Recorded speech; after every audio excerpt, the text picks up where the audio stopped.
بسم الله الرحمن الرحيم. الحمد لله رب العالمين، الصلاة والسلام على أشرف الأنبياء والمرسلين نبينا محمد وعلى آله وصحبه وسلم أجمعين، أما بعد.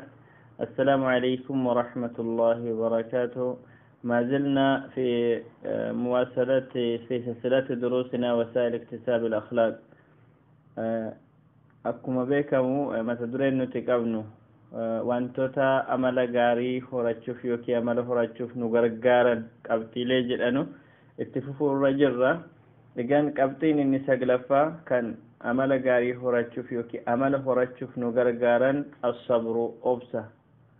قال ابن القيم الجوزية رحمه الله: حسن الخلق يقوم على 4 أركان لا يتصور قيام ساقه إلا عليها: الصبر والعفة والشجاعة والعدل. وقال: وهو على 3 أنواع: صبر بالله، وصبر لله، وصبر مع الله. أوفسي أمل غاري هرچوف، أوفسي أمل غاري هرچوف بايه نما غرغارا. ابن القيم كجلتي أمل غارين أركان يوكي روغا فرقب roga furkana yokin arkana furkanaan ala wal jedhee luka sarara dhaabbachuu hin danda'u jedha. Inni jalqabaan obsa. Amala gaarii argachuuf obsa qabaachuu qaba namni. Amala gaarii argachuuf ammas iffa, xinquu waydammoo kan of eegu, kan iddoo fedhetti hin galle nama waan taane keessa bu'uurraa of eegu ta'uu qaba. Inni sadaffaa jagna ta'uu qaba. Fuula duratti kan deemu, duuba deebi'aa osoo hin taane ifa kan deemu, fuula duratti kan deemu. Inni afuraffaa haqa eegaa, aadil, nama haqa eegu ta'uu qaba. Haqa eeguu yoo qabaate kanneen kun rogni afaan guutamaniiru akhlaaqa horachuuf bu'uura ta'eera jecha. Obsi kana argachuu irratti nama gargaaru kun gosa 3 qaba. Obsi aslan inni tokko rabbitti obsuudha. Kana jechuun obsi inni qabu kun, obsi inni argatu kun gargaarsa rabbiitiin argama. Ofii isaatii nan obsa jedhee osoo hin taane rabbii isa waffaqeeti. فلذلك يقول تعالى: واصبر وما صبرك إلا بالله. obsi kee gargaarsa rabbiitiin malee mataa keetiin kan dhufu miti jechuutiin rabbiin obsama, rabbitu obsa namaa kennaa jechuudha. Inni lammataa as-sabru lillah, rabbiif jedhanii obsu. Namni tokko yeroo obsu jaalala rabbii barbaachaaf isatti dhiyaachuuf of agarsiisuuf osoo hin ta'in rabbii isaa ijaa jaallatuuf rabbii isaatti dhiyaachuu ijaa barbaaduuf obsuudha. inni sadaffaa ammoo as-sabru ma'a Allah wa huwa dawranu al-'abdi ma'a muradillahi ad-dini minhu wa ma'a ahkamihi ad-diniyya sabran nafsuhu ma'aha. obsiini sadaffaan nam tokko waan rabbiin itti ajaje tokko wajjiniin naannoo, waan rabbiin dabarse, waan rabbiin qaddare, waan rabbiin ajaje diinii isaa akkasitti hojjedhu, akkasitti dhiisa kan akkas godhe jedhee ajaja rabbii dhufee wajjin yeroo obsee deemu inni kun rabbii wajjin obsuu jedhama. egaan walaysa liman qalla sabruhu ala ta'ati Allah ta'ala hadhun min birr wala nasibun min salah wala ومن لم يرى نفسه ومن لم يرى لنفسه صبرا يكسبها ثوابا ويدفع عنها عقابا كان مع سوء الاختيار بعيدا من الرشد حقيقا بالضلال. نمتكو قولت انه قبيوته عبادة ربي رتوسو كيست جرما وردين خير الرحق متكو قبان جرمو نمنكون ربي فأججمو رت نمني أفسهن قبنه خير الراقودة قبجت أميهم فرأتمو مجدو خير الراقودة قبجت أميهم فرأتمو كنافو أبسي الدو قد قبا إساتو أمل غاري هرچوف نما غرغارة. قمتين كرنافان الموعظة والنصح قرصة دعوة أكا وليقلات وامتش قدم يوكينمو أكا دنفات كان تاسفمو. التربية بالوعظ لها دورها الهام في غرس القيم الإسلامية بميادينها المختلفة، وهي قد تكون في صورة مباشرة على شكل نصائح. فالإنسان قد يصغي ويرغب في سماع النصح من محبيه وناصحيه، فالنصح والوعظ يصبح في هذه الحالة ذات تأثير بليغ في نفس المخاطب. قرسي nam tokko yeroo wa'dii dhaggeeffate gorsa walii galaa yeroo dhaggeeffate gorsii amala namaa jijjiiruu keessatti iddoo olaanaa qaba. qabxiilee garaagaraa amala namaatiif barbaachisan hedduu keessatti iddoo olaanaa qaba. yeroo tokko tokko kallattumaan yerootti ta'uu qaba. kana jechuun nam tokko ifatti dhufee akhlaaqni wanta akkasii gaariidha wanta akkasii gaarii miti jedhee yeroo namatti dubbatu qaba. inni kun qabxiin inni kun namni yeroo baay'ee nama jaallaturraa namatti dhiyaaturraa gurra kenneefii irraa waa dhagahuu jaallata. haala kana keessatti gorsi amala namaa jijjiiruuf iddoo olaanaa qaba. qur'aanni gorsee yeroo dubbatu akkas jedha: yaa ayyuhannaasu qad jaa'atkum maw'izatun min rabbikum wa shifaa'un lima fi sudur inna allaha ni'immaa ya'idukum bih. rabbiin akka gorsee wa'diitiin akka waamicha namaa godhu gorsi isinitti dhufee jira jedheeti waamicha godha. rasuulli rabbi alayhi salaatu wassalaam namni diinii jaalallee isaarra jiraata kanaafuu nama jaallattan filadhaa jedha. kun maal agarsiisa? namni tokko nama nasihaa isaaf yaadu yookiin akkasumas nama gorsa gorsu kana yeroo laalu amalli isaadhaa akka jirurraa ni jijjiirama ta'uu agarsiisa. gaaf tokko rasuulli rabbi alayhi salaatu wassalaam bakka iidiitti dubartooti gorsan arganne jechuu yaadanii bilaaliin fudhatanii dhaqanii gaafa gorsan gaafuma isaan gorsan yeruma sana jijjiiramaniitu waan qaban saddaqachuutti deebi'anii dubartoonni. jijjiirama wa'diin namarratti fidu fakkeenyaaf kennachuu dhabuun akhlaaqa doqnummaa yoo ta'u kennachuun ammoo akhlaaqa arjummaati kan inni ta'u jechuudha. akhlaaqa arjummaati.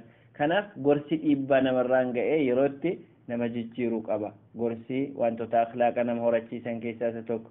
inni kan biraan attawaasii bihusni alkhuluq amala gaarii horadhu jedhanii walii dhaamu. nasihaa wajjiniin tokkuma yaa'u مقوم ججيرون ماله.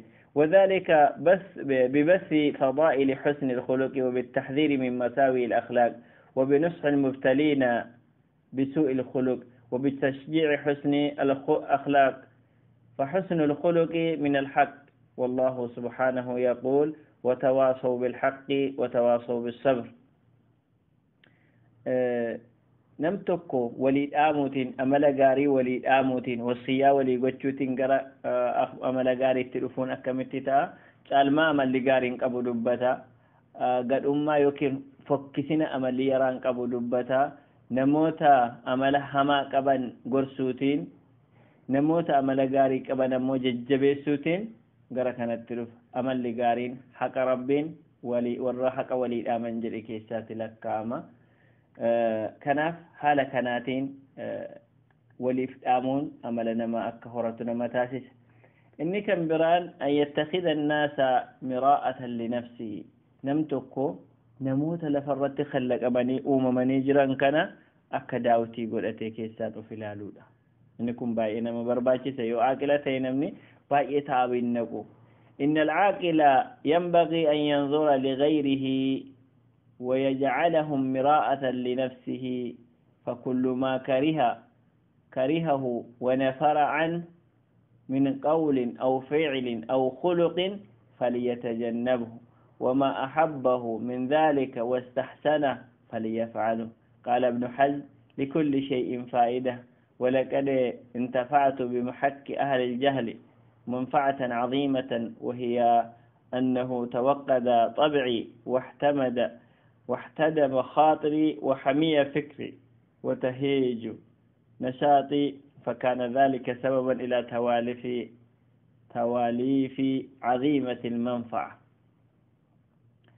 نمنك قلبك أبو توكو نما لاليتو نما برا إلالي أكداوتي تاسفتا كان جتشون وان نما الراجب وان الرائسة تتلودده دبي ساتأو هجي ساتأو أمل ساتأو وما كم يوان الراجب فليتجنبه إراها فقات جتشورا وان جالته وان قاريت إيسا تتأقهم يرون نلالو وان كان انفرة نجد كن نما انبراك داوة التلالو.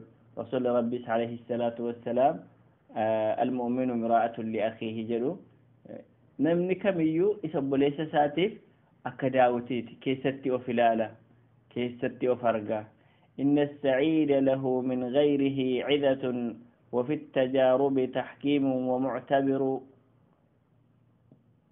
نمني ملكاهن نمبرا لاليتو غرفما أكسمس وانتو تياليد أنكي سجلي أرجرا وانت يسرفتا هنتين تالا نمني كن جتشوتين واللسان يادك أنا إفسا على كل حال ابن حزم والرجاهلي يترى وان بائن فيدمي جدا وان جرو يادكو إيغو طبيعاكو قبسي فويسو ككاسو نشاط فيدتشو كنن وانتو تبايي كنا سببني والرجاهلي يتاتي وجيني ولتدفوفا ورّا ولا لا ورّا خيرين قبني وجتشودا ورّا يروسا كيستي غورسوتين والفلم وانتو تكسكسي جتشود كان بابا فيدمي جدا دبت رحمه الله على كل حال نما برا كيستي وفلالون ادو قدا قبا جتشاد إني كمبران قدوة حسنة هي أنه غاري فكيني غاري قباتشو فكيني غاري تعني القدوة هنا أن يكون المربي أو الداعية مثالا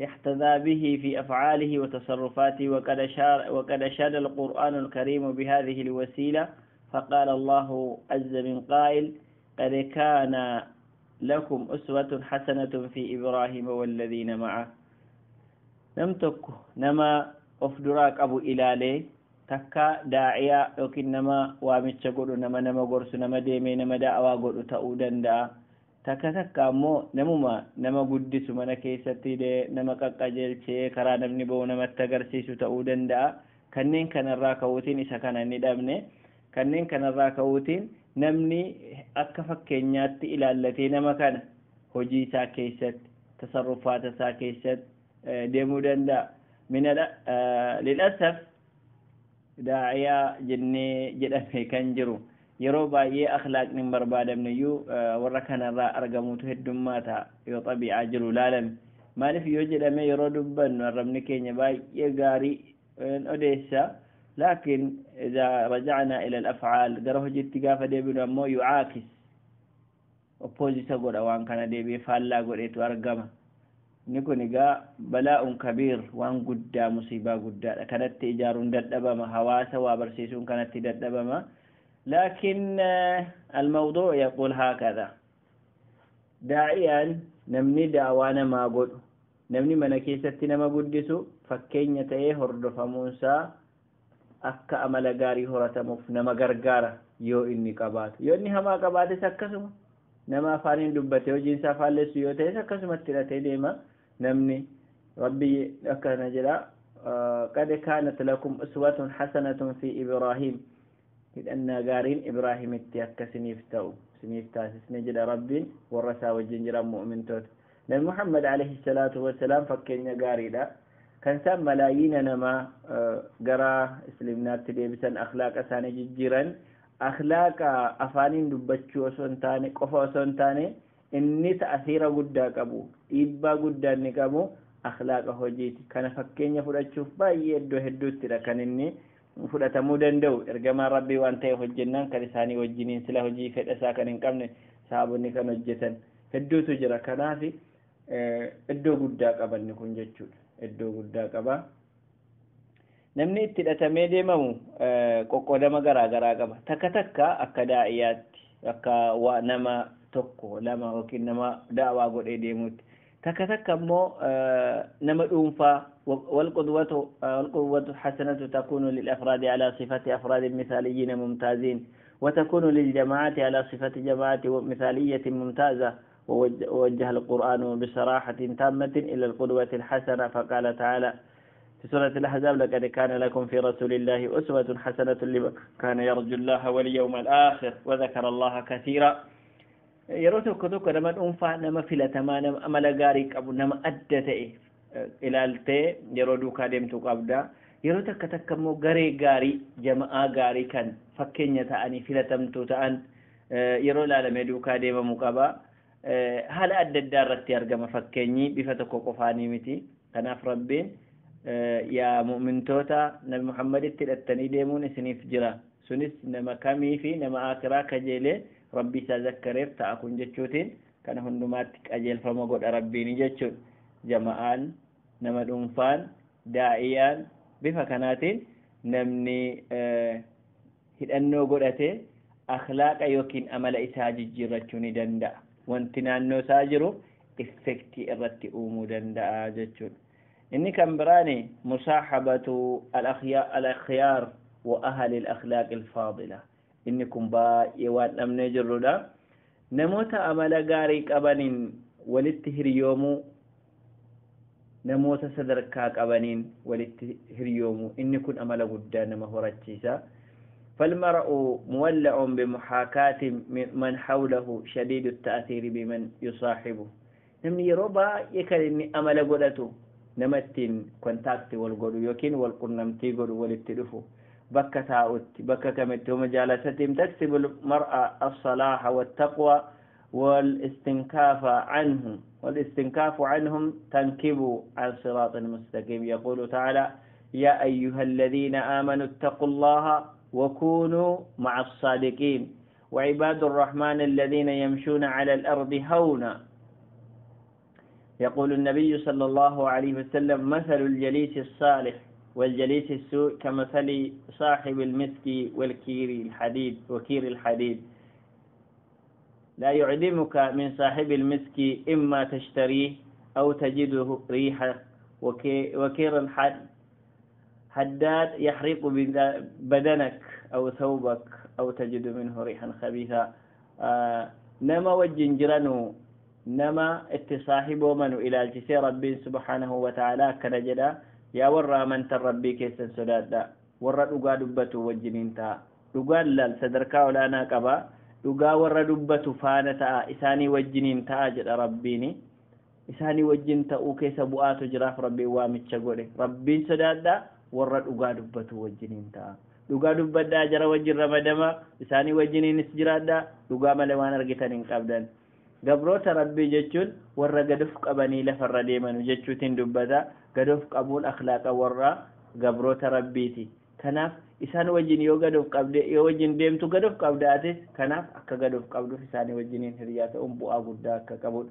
dabalata sirriitti ifaa kan godhu hadiisa Abii Muusaa al-Ash'arii keessatti rasuulli rabbii alayhi salaatu wassalaam akkana jedhu: nam tokko nama gaariitti hidhatee isaanii wajjiniin taa'a yoo ta'e, akkasumas nama hamaa wajjiniin taa'a yoo ta'e, akka nama shittoo baatu wajjin taa'uuti. namni shittoo yookiin urgooftuu baatu tokko yookiin irraa bitatu yookiin namaa kennaa yoo ta'uu baate immoo isan ofiisaaf dibate foolii gaarii, shittaa gaarii yookiin ammoo shurufkaa gaariitu namatti dhufu. shuuf carraa saditu jira jechuudha nama shittoo baatu irraa fayyadamuuf. namni ibidda buufee sibiila tumu, ibidda bobeessee sibiila tumu ammoo inni hamaan yookiin wayaa namaa gubaa achirraa wanti qaanqeen achirraa utaalee bahu, inni ibidda keessatti yeroo sibiila tumuuf namni ibidda bobeessan achirraa bahu yookiin uffata namaa guba yookiin ammoo foolii ajaa'aa ta'e achirraa nama mudata. akka kanaatti namni amala hin qabne nama yaraa wajjin namni jiraatu, nama gadhee wajjin namni jiraatu balaa akkasiitu isa mudataa jechuudha. egaa qabxiilee muraasatu nu hafaa inshaallah, naannoo qabxii 7 nu hafaa. kanaan gara qabxiilee amala gaarii horachuuf nama gargaaran jedhamu kana baay'ee nu barbaachisu inshaallah. kanarraatiif mee saahiba gaarii namatti hidhannu, nama gaarii rabbiin hayaata keenya keessatti nu waffaqu jecha qabxiilee kana jalqabarraa hanga dhumaatti akka gaafiitti qabachuun nurra jiraata inshaallah. هذا وصلى الله وسلم على نبينا محمد وآله وصحبه